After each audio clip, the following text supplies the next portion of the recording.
Salary আনতে ব্যাংকের লাইনে দাঁড়িয়ে পেছন থেকে একজন মধ্যবয়স্ক মহিলা বলে উঠল, আমাকে একটু আগে দেবে ভাই, লক্ষ্মীর ভাণ্ডারের টাকাটা নিয়ে ভাইয়ের মেয়ের সাধে যাব। ওর বিয়ের পর ওকে ভালো কিছুই দেওয়া হয়নি, তাই ওর সাধে একটা ভালো শাড়ি কিনে দেব। আমি একটু চমকে উঠলাম, কারণ ভদ্রমহিলা বেশ সম্ভ্রান্ত বাড়ির বউ। নিজেকে কন্ট্রোল করতে না পেরে বলে উঠলাম, আপনার লজ্জা করে না? আপনিও দাঁড়িয়েছেন এইভাবে দান নেওয়ার জন্য লক্ষ্মীর ভাণ্ডারের লাইনে। আজ আপনাদের জন্য এই লক্ষ্মীর ভাণ্ডারের প্রকল্প হিট করে গেল, বুঝলেন? সত্যি বলতে কি জানেন, আমার একেবারে পছন্দ নয় প্রকল্প। এইভাবে মানুষকে পঙ্গু বানানোর ঘোর আপত্তি আমার। চাকরি নেই, শুধু ভাতার নামে ভিক্ষা আর ভিক্ষা।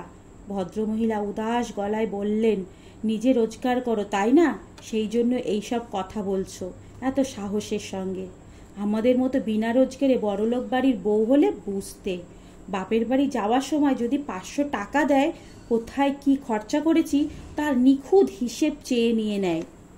যদি শোনে বাপের বাড়িতে সকলকে একদিন মাংস খাইয়েছি, তো কটাক্ষভাবে হেসে বলে, তোমার বাবা দাদার কি একদিন মেয়েকে মাংস খাওয়ানোরও ক্ষমতা নেই?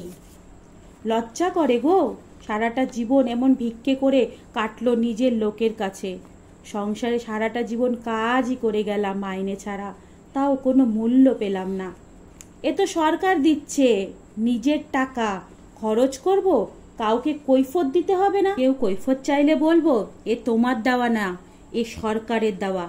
স্তম্ভিত হয়ে গেছিলাম আমি মুহূর্তের জন্য।